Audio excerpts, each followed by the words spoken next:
Amerika Birləşmiş Ştatlarında İranlı jurnalist və dissident Məsih Əli-Nejada sui-qəsd hazırlayan 2 şəxs 25 il həbs cəzasına məhkum edilib. Bu barədə Əli-Nejadın sözçüsü məlumat verib. Şərqi Avropadan olan cinayətkar təşkilatın üzvləri Rafət Əmirov və Polad Ömərov Manhettdə federal məhkəmənin jürisi tərəfindən günahkar biliniblər. Onlar 2022-ci ilin yayında ABŞ-də yaşayan İranlı Əli-Nejada sui-qəsd etmək üçün İran rejimindən sifariş alıblar.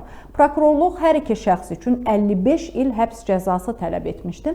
İttiham olunanların ikisi də Azərbaycan vətəndaşıdır. Onu da qeyd eləyək ki, 45 yaşlı Məsih Əli-Nejad 2009-cu ildə İrandan qaçıb. O, 2014-cü ildən etibarən sosial mediada İranlı qadınların hicab taxmaq məcburiyyətində qarşı çıxmağa təşviq edən kampaniyaları ilə tanınıb. Onun X-də 500 mindən, Instagramda isə 8 milyondan çox izləyicisi var.